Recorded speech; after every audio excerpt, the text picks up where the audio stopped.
primer lugar, deseo darle las gracias a las autoridades del coloquio de IDEA por este error de haberme invitado a mí.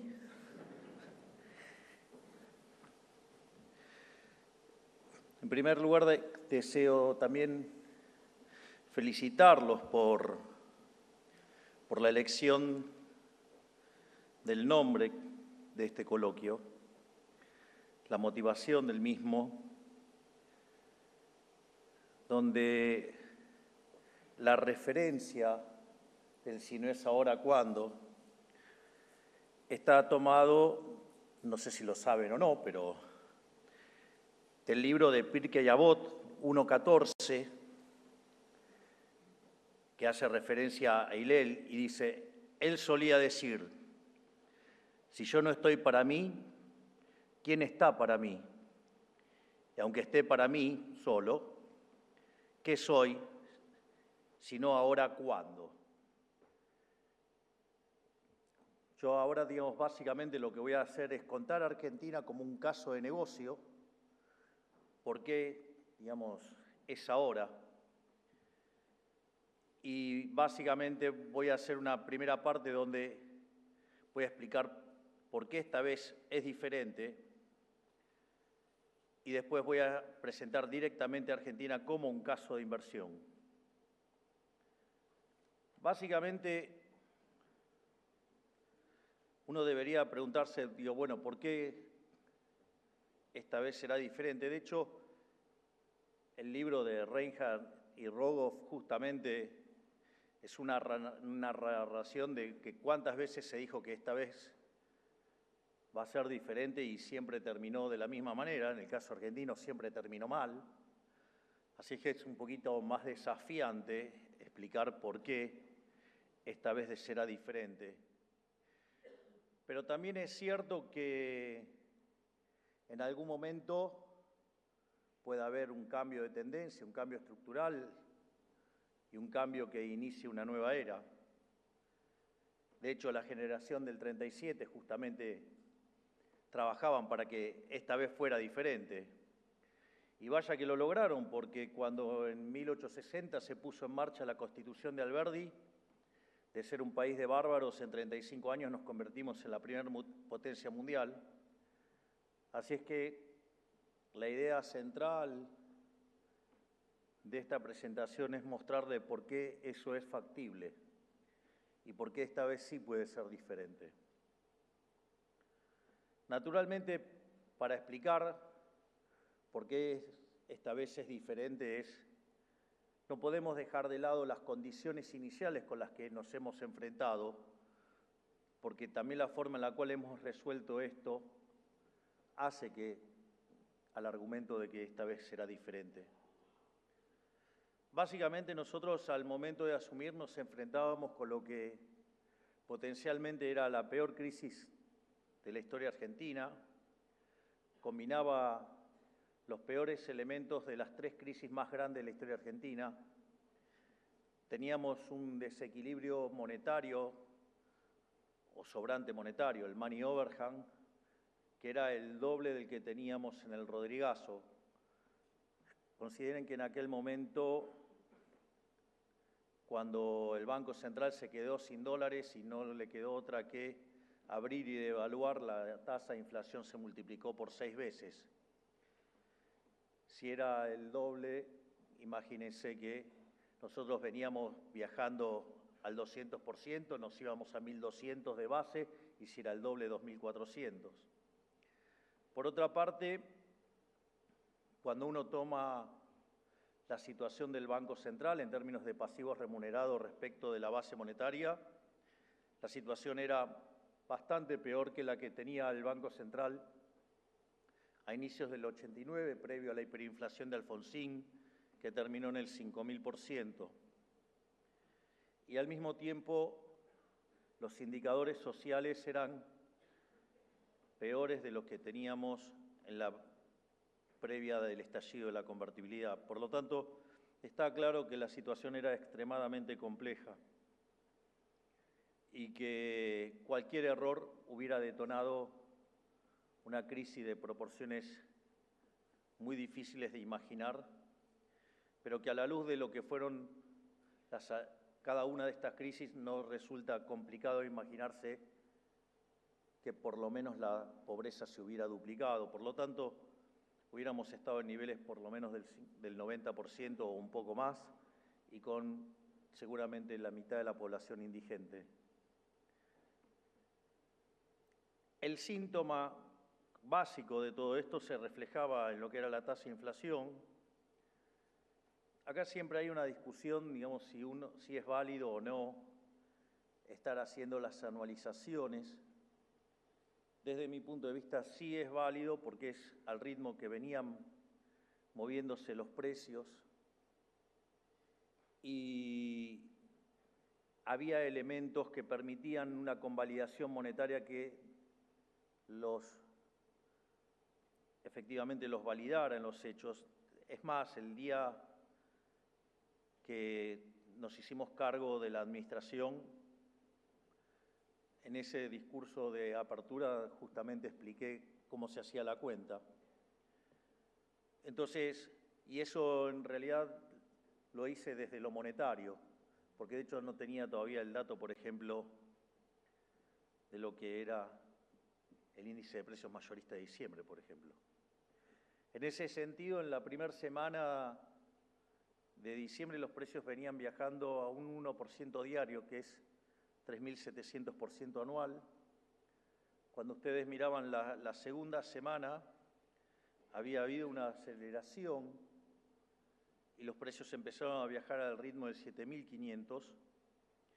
Y cuando ustedes toman la inflación mayorista, que es, yo suelo trabajar siempre con la inflación mayorista porque suele ser un leading indicator, es decir, se suele adelantar a lo que ocurre con la inflación minorista. Y ese mes dio 54%, eso en términos anualizados es 17.000%. Por lo tanto, no queda ninguna duda que si esto hubiera estallado, estaríamos hablando de una situación absolutamente distinta. Entonces, lo primero que claramente teníamos que terminar era con la inflación. Acá, sin lugar a dudas, es clave siempre tener un buen diagnóstico y afortunadamente, gracias a ese enorme equipo que tengo que lidera Toto Caputo, digamos, pudimos darle un golpe certero desde el primer momento. Y partimos sobre la hipótesis de que la inflación es siempre y en todo lugar un fenómeno monetario, generada por un exceso de oferta de dinero, ya sea porque cae la demanda, porque sube la oferta o porque pasan las dos cosas, que deriven una pérdida del poder adquisitivo del dinero y, consecuentemente, todos los precios expresados en unidades monetarias suben. Noten que en la propia definición que utilizo sobre el origen de la inflación y sobre cómo miro la inflación, no la defino como la suba generalizada de precios, sino como la pérdida del poder adquisitivo del dinero. Es decir, no tengo ese mal hábito de muchos políticos que creen que es culpa de los empresarios que ponen precios altos. Todavía me acuerdo de mi predecesor en el cargo, que decía que la inflación la producen los diablos. Digo, la fuerza del cielo los mató a todos.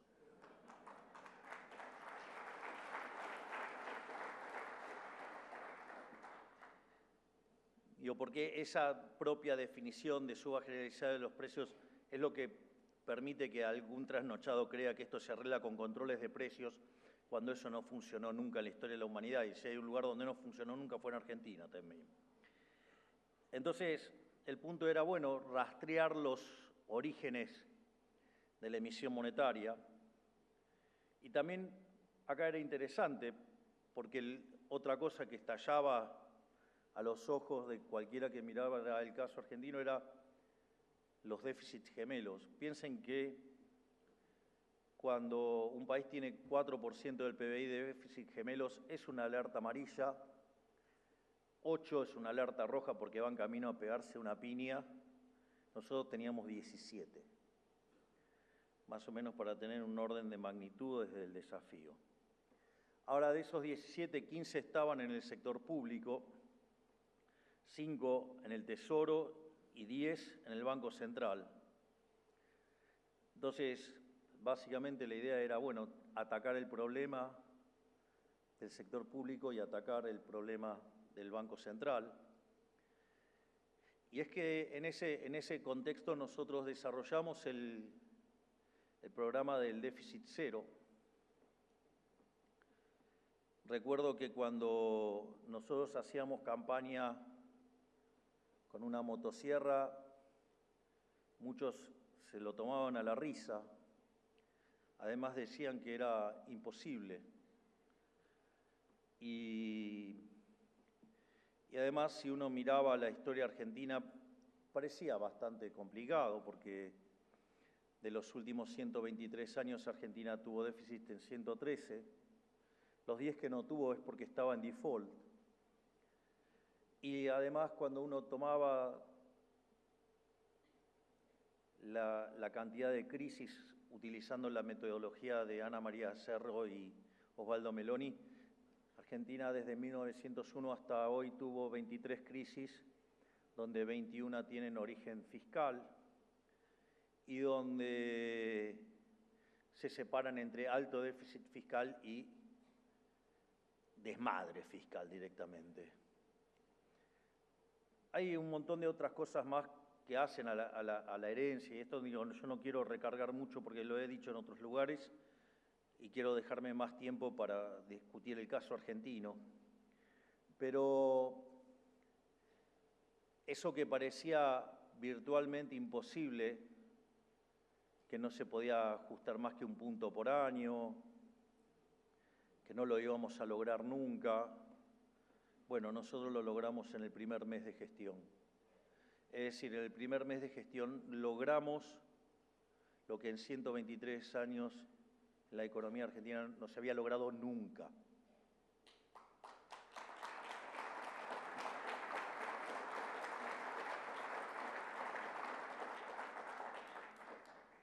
Naturalmente, frente a este logro,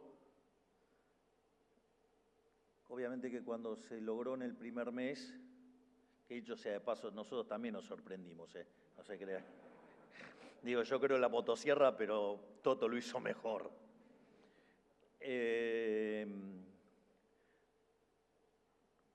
Ahí empezaron a cuestionar sobre la calidad del... En lugar de reconocer que se equivocaron los econochantas mandriles, empezaron con que no, tiene mucho de licuadora y tijerita y todas esas cositas de estos chicos que no son herederos de Adam Smith seguro. Yo sí, ellos no. Pero dicho eso, más allá de los chistes parroquiales, básicamente lo primero que hicimos fue reducir el número de ministerios de 18 a 9, hoy ya tenemos 8 ministerios. Además, se eliminó de cuajo la obra pública. Decían que era imposible tocar la obra pública. Claro, porque de ahí roban los políticos. Y nosotros, como sí estamos dispuestos a hacer un gobierno de gente honesta, lo primero que cortamos fue la obra pública.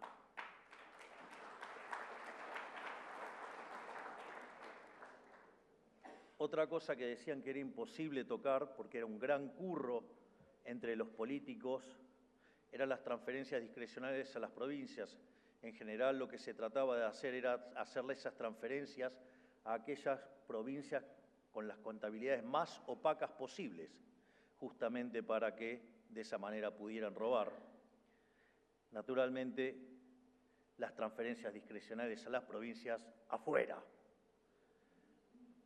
Otra cosa que decían que no se podía hacer era tocar empleados públicos. No solo que llevamos echado casi 50.000 empleados públicos, sino que además, cada vez que se cae un contrato, en la mayoría de los casos no se renueva. Por lo tanto, también achicamos la cantidad de empleados públicos. Después hay una parte muy interesante, ocurrió en una reunión de gabinete. Estábamos reunidos y en el medio de la reunión Toto se tenía que ir a una reunión fuera de Casa Rosada y entonces se levantó y me quedé con el resto de los ministros. Entonces una vez que se terminó de ir, le pedí a cada uno de los ministros explícitamente, les dije que quería que además recortaran 10% más de cada uno de los gastos de cada uno de los ministerios. Lo más sorprendente es que a la semana siguiente cada uno de los ministros me trajo un programa de reducción y de eficientización del gasto, bajando el gasto público 10%. Vaya que eso sí es tener compromiso con la gestión. Además, otra cosa que hicimos y que también parecía imposible era la eliminación de los intermediarios, es decir, sacar del medio a los gerentes de la pobreza. Esta fue una de las batallas probablemente de las más duras que tuvimos que dar. Esta fue una batalla que se diseñó con la ministra de Capital Humano, Sandra Petovelo, la ministra de Seguridad, la doctora Bullrich, y el doctor Ferraro, Guillermo Ferraro, que estaba en infraestructura, donde básicamente lo que se planteó, porque fue lo que apareció en el titular y el motivo por el cual tanto la criticaron a la ministra Petovelo, fue que se eliminaba la contraprestación del plan. Entonces salieron a criticarnos diciendo que ahora nosotros queríamos dar planes sin contraprestación y que nosotros lo que estábamos haciendo era fomentar la vagancia. Es decir, como que éramos aún peores que los populistas que se habían ido. Y eso es no entender qué era lo que pasaba con eso. Nosotros, en primer lugar, teníamos claro que por el tipo de ajuste que estábamos haciendo, era muy probable que el impacto más fuerte se sintiera durante el primer trimestre. Por lo tanto, también era importante hacerlo durante vacaciones, para que la gente no se enterara tanto, por decirlo de alguna manera, de lo que estaba ocurriendo. Por otra parte, teníamos que lograr que los sectores más vulnerables no sintieran la fuerza del ajuste. Entonces era muy importante darles contención, pero el problema es que no había plata. Entonces, ¿de dónde íbamos a sacar los recursos? Es cierto que también apuntamos un ajuste de 5 y sobrereaccionamos y hicimos un ajuste de 7 y después pudimos ir recomponiendo otras partidas, pero acá era clave, que también era lo que fogoneaba y alimentaba los piquetes, que también decían que era imposible terminar con ellos y que gracias a esta medida y al protocolo antipiquete de esa maravillosa ministra que tengo, que es la doctora Bullrich, hoy vivimos en una Argentina que no tiene piquetes, algo que también parecía imposible y que nosotros lo logramos desde el primer día de gestión.